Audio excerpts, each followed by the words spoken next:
আপনাদের অনেক অনেক শুভেচ্ছা ও ভালোবাসা জানিয়ে শুরু করছি অনুষ্ঠান আহরণ।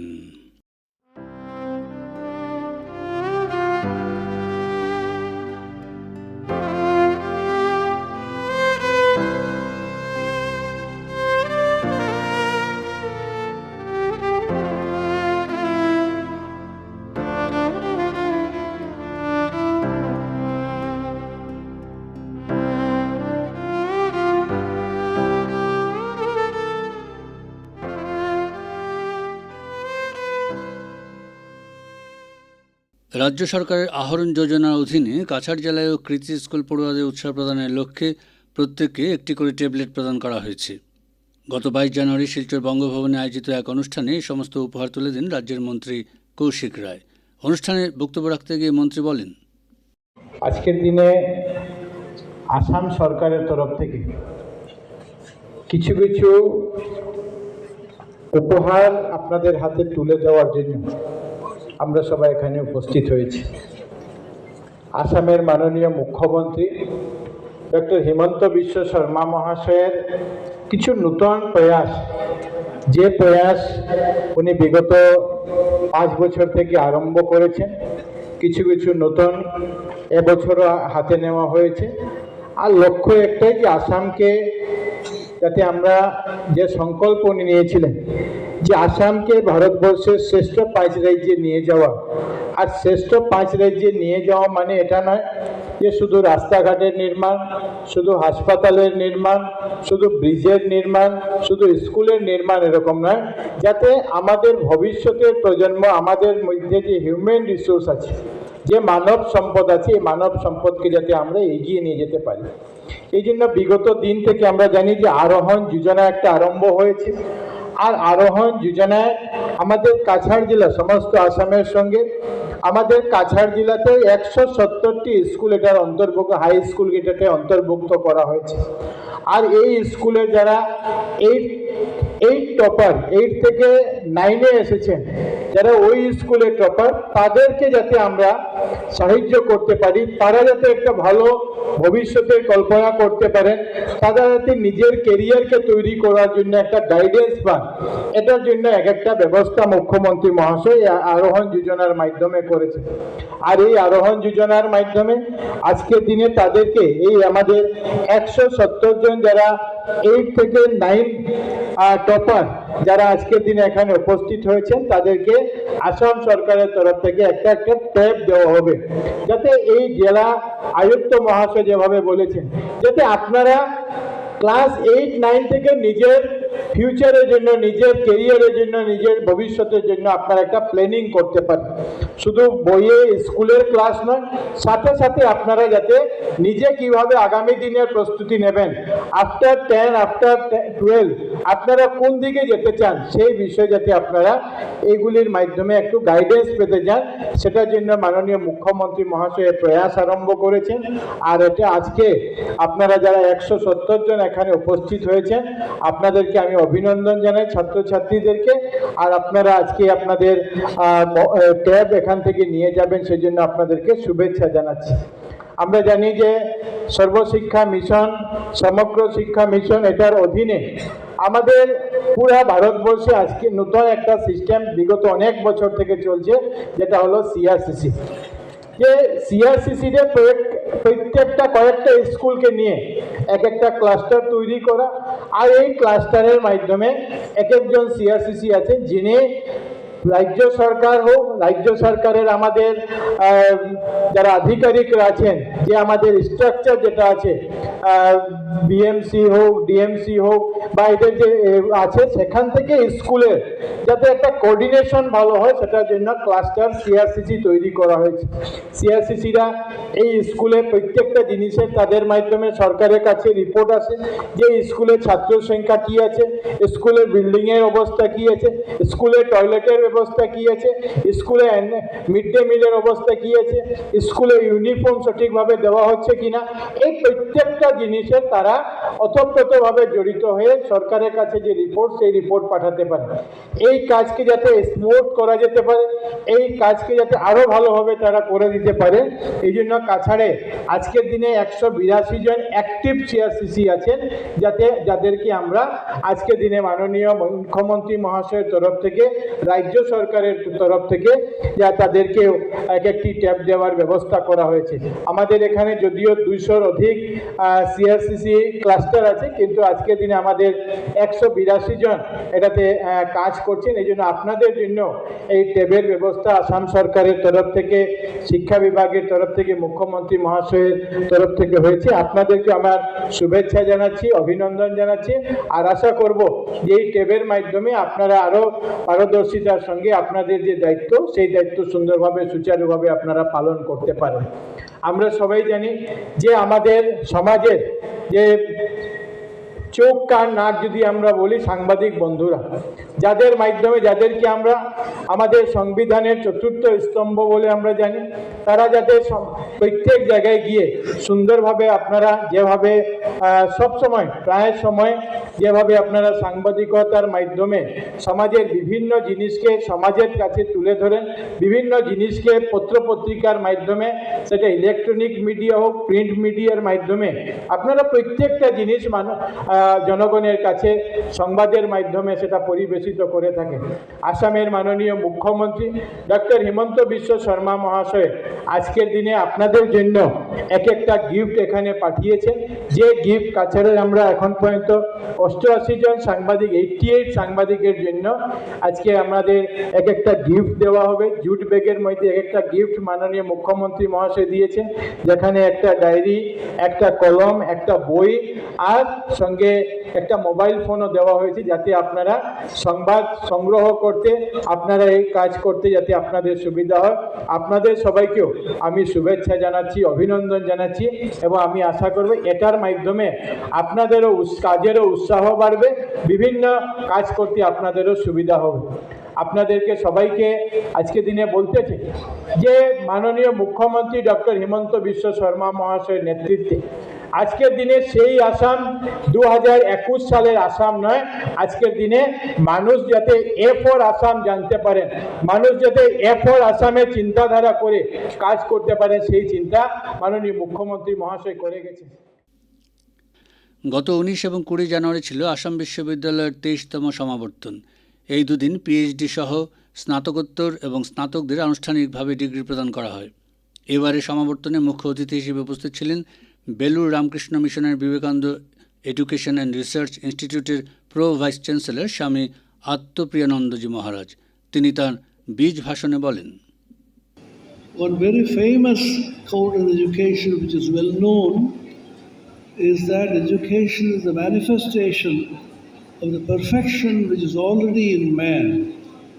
Vivekananda believed, following our ancient spiritual wisdom, the Bharatiya Jnana Parampara, that all knowledge is there already within you, only covered by the veil of ignorance. All the effort in education, exercise in education, endeavors made in research are only to uncover the knowledge which is already there, which is within each one of us. He used to compare teachers to gardeners. A gardener does not grow a plant, he only facilitates the growth of a plant. And each one of the students that he teaches or she teaches is unique in his or her own way. This is one very important point which I want to place before you, young children. Never believe that you can't do anything. All power is within you. Believe in yourself and believe in God. Vivekananda, being the great spiritual giant that he was, made a very bold assertion. He said, you may believe in the 100,000 gods of the Hindu fold, and many gods that the Westerners introduced in our midst. But if you do not believe in yourself, I will call you the rankest atheist or an astika. He alone is an astika, theist, who believes in himself or herself more than he believes in God. God can't help you unless you help yourself and you manifest the power within. There's a famous statement in English which says, knowledge is power. Knowledge gives you the strength. Atmana vindate viryam vidyata vindaye amritam. সমাবর্তন অনুষ্ঠানে সাম্মানিক doctor of literature DLitt degree প্রদান করা হয় অসম পুলিশের SPF বিভাগের inspector general Parthasarathi Mahanta এবং শিল্পপতি আনন্দ মহিন্দ্রাকে। আইজিপি মহন্ত সাম্মানিক গ্রহণ করে বলেন, To be recognized by a university is always special because universities do not merely prepare students for jobs, they prepare minds for life. They shape not only careers but character. I thank Assam University for this trust and for placing me even briefly within its long tradition of learning in this beautiful and thoughtful region of our country. The citation mentions literature and social service. I wish to say something very simple today. Social service has no fixed format. It does not belong to NGOs, uniforms, or public platforms. Every field of work is a field of service. A teacher serves by lighting minds, a doctor serves by healing, a farmer serves by feeding the nation, a writer serves by awakening thought. A student serves by learning sincerely and preparing for responsibility. What matters is not what you do, but how you do it. In the Bhagavad Gita, when Arjuna stood confused on the battlefield of Kurukshetra, Krishna did not ask him to abandon his role. He said something timeless. Do your duty, but do it with the intention to serve. Act without ego, work without selfish attitude. Barak উপত্যকা বঙ্গ সাহিত্য ও সংস্কৃতি সম্মেলনের ৩১তম দ্বিবার্ষিক কেন্দ্রীয় অধিবেশন ৩১ জানুয়ারি ও ১ ফেব্রুয়ারি হাইলাকান্দিতে অনুষ্ঠিত হবে। এ ব্যাপারে আকাশবাণীকে দেওয়া একান্ত সাক্ষাৎকারে অধিবেশন প্রস্তুতি কমিটির সভাপতি ইন্দিরা ভট্টাচার্য জানান, ৩১তম কেন্দ্রীয় দ্বিবার্ষিক অধিবেশন হতে চলেছে আগামী ৩১ জানুয়ারি এবং ১ ফেব্রুয়ারি ২০২৬ ইংরেজিতে। এইখানে এই তিন দিনে অনেক অনুষ্ঠানের আয়োজন করা হয়েছে এবং প্রথম দিন আমাদের সকালে থাকবে ৭:৩০টায় সাংস্কৃতিক শোভাযাত্রা, যেটা আকর্ষণীয় করে তোলা হয়েছে। বিভিন্ন যে সাংস্কৃতিক যে জাতি গোষ্ঠী আছে তাদেরকে বলা হবে এবং স্কুল কলেজের যে ছাত্রছাত্রী তারাও এই শোভাযাত্রায় অংশগ্রহণ করবে। এবং তারপরে থাকবে সম্মেলনের পতাকা উত্তোলন, তারপরে উদ্বোধনী অনুষ্ঠানে উদ্বোধক হিসেবে উপস্থিত থাকবেন পশ্চিমবঙ্গ থেকে বিশিষ্ট চলচ্চিত্রের পরিচালক চিত্রনাট্যকার লীনা গঙ্গোপাধ্যায় মহাশয়া এবং উত্তর পূর্ব ভারতের আরো প্রথিতযশা যে সাহিত্যিক, কবি এবং সাংবাদিক তারা উপস্থিত থাকবেন। এবং ইতিমধ্যে মানে প্রস্তুতি চলছে যে ইতিমধ্যে বলা হচ্ছে যে শিলং টাইমসের একজন লেখক, সাংবাদিক তথা লেখক এবং মেঘালয়ের প্রাক্তন শিক্ষামন্ত্রী শ্রীযুক্ত মানস চৌধুরী মহাশয় উপস্থিত থাকবেন এবং সঙ্গীত শিল্পী হিসাবে, সাহিত্যিক হিসাবে উত্তর পূর্ব ভারতের সবাই উপস্থিত থাকবেন। উত্তর পূর্ব ভারত বলতে মানে আসাম এবং তথা বরাক উপত্যকার সকলকে আমি বলছি। এবং সেই প্রথম দিন যে অনুষ্ঠান, সেই অনুষ্ঠান সন্ধ্যার সময় শুরু হবে সাংস্কৃতিক অনুষ্ঠান, উদ্বোধনী অনুষ্ঠানিক হবে সংস্কৃতি মঞ্চ এবং লোকমঞ্চ। এবং ৩ দিন ব্যাপী এই যে মানে অধিবেশনে বিভিন্ন অনুষ্ঠান মানে পরিবেশিত হবে, বিভিন্ন সাংস্কৃতিক মঞ্চ এবং শুক্রবার হাইলাকান্দি রবীন্দ্র মেলা সাংস্কৃতিক মঞ্চে সাহিত্য পত্রিকার সাঁকোর উদ্যোগে এক মনোজ্ঞ সাহিত্য আসর ও সাংস্কৃতিক সন্ধ্যা অনুষ্ঠিত হয়।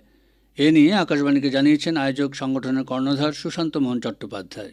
প্রতি বছরের মতো এবারও আমাদের ৪২তম রবীন্দ্রমেলা সাংস্কৃতিক মঞ্চে সাঁকো সাহিত্য পত্রিকার ১০৮তম মাসিক সাহিত্য আসর, নাচ, গান এবং যোগ প্রদর্শনী সহ বিভিন্ন কবিদের স্বরচিত কবিতা পাঠে আলোকোজ্জ্বল সন্ধ্যায় এক সুন্দর মুহূর্তের পরিবেশ তৈরি করেছে।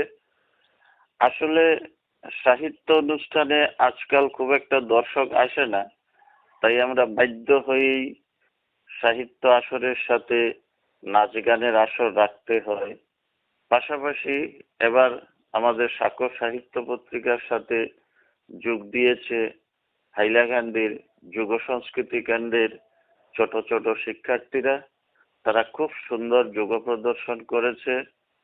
ছিল শঙ্খচিল গানের দল, ছিল হাইলাকান্দি সঙ্গীত মহাবিদ্যালয়ের বিভিন্ন ছাত্রছাত্রীদের নাচ, পাশাপাশি আমাদের সাক্ষ্য সাহিত্য পত্রিকার যারা সদস্য আছেন তাদের স্বরচিত কবিতা পাঠে আজকের এই সন্ধ্যা খুব সুন্দরভাবে উপভোগ্য হয়ে উঠেছে। দর্শনার্থীরাও শ্রোতারাও এই আসরটি উপভোগ করেছেন। আমি সাক্ষ্য সাহিত্য পত্রিকার প্রতিষ্ঠাতা সম্পাদক হিসাবে প্রত্যেক শিল্পী, প্রত্যেক কবি, সাহিত্যিক এবং উপস্থিত সকল দর্শককে আমার ধন্যবাদ জানিয়ে লায়ন্স ক্লাব অব লালার উদ্যোগে এবং হাইলাকান্দি জেলা অন্ধত্ব নিবারণী সমিতির সহযোগিতায় বৃহস্পতিবার কাটলিছড়ায় বিনামূল্যে চক্ষু পরীক্ষা ও স্বাস্থ্য শিবির অনুষ্ঠিত হয়। এই ব্যাপারে আকাশবাণীকে জানিয়েছেন আয়োজক সংগঠনের সভাপতি Nurul Majumdar. Lions club of Lala উদ্যোগে এবং কাটলিছড়া সৎসঙ্গ বিহার ও হাইলাকান্দি জেলা অন্ধত্ব নিবারণী সংস্থার সহযোগিতায় বৃহস্পতিবার বিনামূল্যে এক চক্ষু পরীক্ষা কাম ক্যাটারেক্ট শনাক্তকরণ শিবির অনুষ্ঠিত হয়। কাটলিছড়া সৎসঙ্গ বিহারে অনুষ্ঠিত শিবিরে 166 জন রোগীর চক্ষু পরীক্ষা করা হয়। এর মধ্যে 40 জনের চোখে ছানি পড়া শনাক্ত করা হয়। এদিন প্রত্যেক চক্ষু রোগীকে প্রয়োজনীয় ওষুধপত্র বিনামূল্যে প্রদান করা হয়। শিবিরে রোগীদের চক্ষু পরীক্ষা সহ ওষুধপত্র বিতরণ করেন হাইলাকান্দি জেলা স্বাস্থ্য বিভাগের অপথালমিক অ্যাসিস্ট্যান্ট প্রবীর কুমার রায় ও অপটোমেট্রিস্ট আলামিন। শিবিরে লায়ন্স ক্লাব অফ লালার সভাপতি নুরুল মজুমদার, সভাপতি রতীন্দ্রনাথ, সম্পাদক ইকবাল বাহার মজুমদার, সালেম মাহমুদ বড়লস্কর প্রমুখ উপস্থিত হয়ে শিবির পরিচালনায় সহযোগিতা করেন। উল্লেখ্য, শ্রী শ্রী ঠাকুর অনুকূলচন্দ্রের 138তম জন্ম মহোৎসব এবং 16তম শ্রীবিগ্রহ সহ শ্রীমন্দির প্রতিষ্ঠা বার্ষিকী মহামহোৎসব উপলক্ষে বৃহস্পতিবার কাটলিছড়া সৎসঙ্গ বিহার ক্যাম্পাসে এক মেগা স্বাস্থ্য শিবির অনুষ্ঠিত হয়। শিবিরে লায়ন্স ক্লাব অফ লালাও অংশগ্রহণ করে। উৎসব কমিটির উদ্যোগে ও ব্যবস্থাপনায় আয়োজিত দিনব্যাপী স্বাস্থ্য শিবিরে বিভিন্ন বিভাগের প্রায় 20 জন চিকিৎসক সহ স্বাস্থ্যকর্মী, ল্যাবরেটরি টেকনিশিয়ান, নার্স, ফার্মাসিস্ট সহ প্রায় সহস্রাধিক রোগীর স্বাস্থ্য পরীক্ষা করে বিনামূল্যে ওষুধ বিতরণ করেন। এদিন বেলা 11টায় আনুষ্ঠানিকভাবে শিবিরের উদ্বোধন করেন কাটলিছড়া ব্লক স্বাস্থ্য আধিকারিক সৎসঙ্গের এসপিআর ডাক্তার সুব্রত দে। এ উপলক্ষে আয়োজিত উদ্বোধনী অনুষ্ঠানে চিকিৎসক সহ বিশিষ্ট ব্যক্তিদের সৎসঙ্গ বিহারের পক্ষ থেকে স্মারক উপহার সহ উত্তরীয় পরিয়ে সম্মাননা জানানো হয়। উদ্বোধনী অনুষ্ঠানে অন্যদের মধ্যে প্রাক্তন অধ্যক্ষ প্রমেশ রঞ্জন পাল, বিজেপি যুব মোর্চার প্রদেশ সহসভাপতি মিলন দাস, প্রাক্তন এপি সভাপতি গোপী দেব, প্রাক্তন সাংসদ রাধেশ্যাম বিশ্বাস, লায়ন্স ক্লাব অফ লালার সভাপতি নুরুল মজুমদার প্রমুখ ঠাকুরের জন্ম মহোৎসবে মেগা স্বাস্থ্য শিবির আয়োজনের প্রশংসা করে বক্তব্য পেশ করেন। শুরুতে সবাইকে স্বাগত জানিয়ে বক্তব্য পেশ করেন এসপিআর ডাক্তার সুব্রত দে। শিবিরে শিশু বিভাগের ডাক্তার সুভাষ ধর, ডাক্তার অমলেন্দু দাস, সার্জারি বিভাগের ডাক্তার নিকিতা কর্মকার, ইএনটি বিভাগের চিকিৎসক ডাক্তার বিশ্বরূপ তালুকদার, ডাক্তার অম্লান নাথ, ডেন্টাল সার্জন ডাক্তার ললিতচন্দ্র দেউরি, ডাক্তার টনি রায়, মোবাইল মেডিকেল ইউনিটের চিকিৎসক ডাক্তার অরুন্ধতী চৌধুরী, ডাক্তার নির্মলা সিংহ, মেডিসিন বিভাগের চিকিৎসক ডাক্তার রাজেশ দাস, ডাক্তার ভাস্করন্তী নাথ, আগরতলা ডাক্তার বিজয়াদিত্য দত্ত, ডাক্তার শাহনওয়াজ মজুমদার, ডাক্তার গাজালা খানম বড়বইয়া, লালা হাসপাতালের ইনচার্জ ডাক্তার অমরেন্দু দাস রোগীদের স্বাস্থ্য পরীক্ষা করেন। শিবিরে লায়ন্স ক্লাব অফ লালার পক্ষ থেকে প্রায় 200 শতাধিক রোগীর চক্ষু পরীক্ষা করে 40 জনের চোখে ছানি পড়া শনাক্ত করা হয়।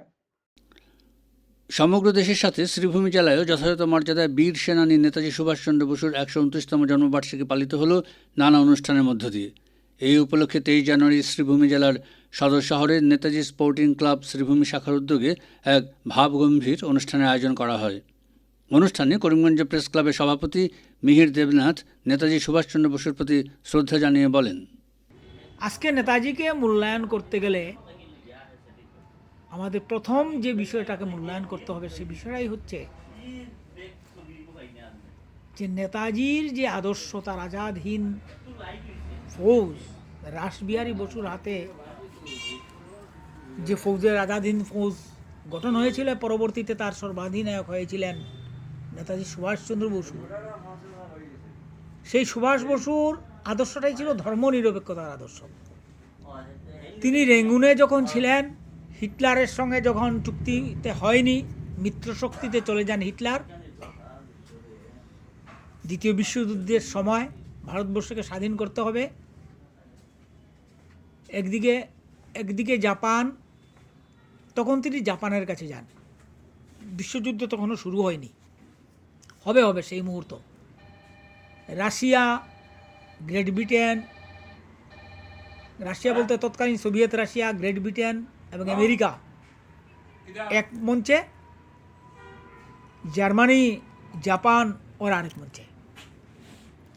তো নেতাজি সুভাষ বসু বিভিন্ন প্রশ্নে অনেক দূর, জার্মান এবং ভারতবর্ষ অনেক দূর, সুতরাং ভারতবর্ষের স্বাধীনতা সংগ্রামে প্রত্যক্ষ বা সেই আজাদ হিন্দ বাহিনীকে সশস্ত্র সংগ্রামে সাহায্য করতে হিটলার অস্বীকার করেন। তারপর তিনি জাপানে চলে যান। ভারতবর্ষের শেষ স্বাধীন সম্রাট মোহাম্মদ শাহ জাফর শরীফকে ভারতবর্ষে কবরস্থ করা সুযোগ দেয়নি ব্রিটিশ শাসক, বেনিয়া ব্রিটিশরা।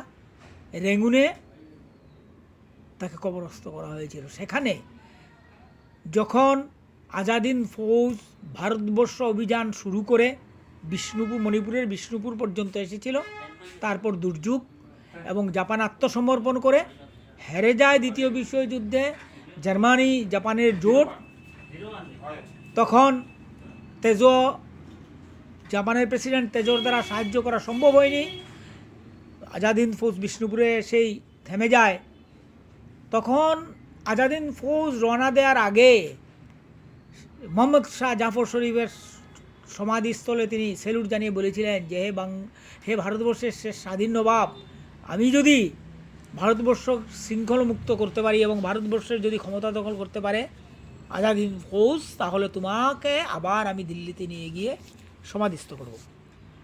এবং তিনি যখন ভারতবর্ষ ছেড়েছিলেন, পলায়ন করেছিলেন, তার সঙ্গে ছিলেন আদিল শাহ, তার ভাই শিশির বসু ডাক্তার, এবং আদিল শাহ, এবং তার সেনানায়কের মধ্যে সবচেয়ে বড় যে স্তর, সেই পদে ছিলেন হাবিবুর রহমান, যিনি স্বাধীনতার পর ভারতবর্ষে কর্নেলের হয়েছিলেন এবং মূল সাক্ষী ছিলেন নেতাজি কমিশনের। আজকে নেতাজিকে আমরা স্মরণ করি। নেতাজি দেখেছিলেন শোষণহীন ভারতবর্ষের স্বপ্ন, নেতাজি দেখেছিলেন এই দেশের সার্বিক বিকাশের স্বপ্ন।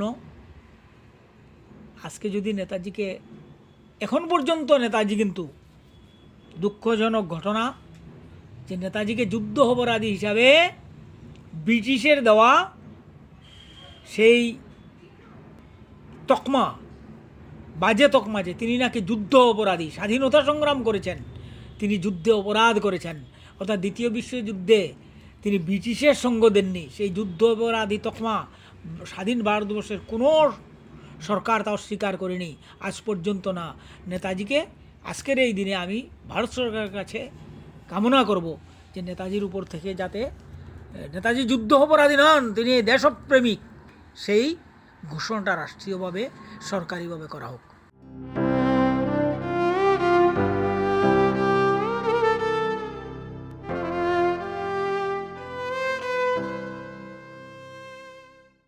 শ্রোতা বন্ধুরা, আহরণা যেখানে শেষ করছি, আপনাদের সঙ্গে আবার কথা হবে আমাদের আগামী অনুষ্ঠানে। আপনারা ভালো থাকবেন এবং অবশ্যই সুস্থ থাকবেন। এবারে বিদায় নিচ্ছি, তবে তার আগে জানিয়ে দেব, উপস্থাপনায় ছিলাম অনির্বাণ জ্যোতিগুপ্ত, শব্দগ্রহণ করেছেন রাহুল কান্তি দেব, রতন দেব, জসীমউদ্দিন লস্কর ও নবেন্দু দাস। অনুষ্ঠান সম্পাদনায় ছিলেন অভিজিৎ নাথ এবং প্রযোজনা হিতব্রত ভট্টাচার্য।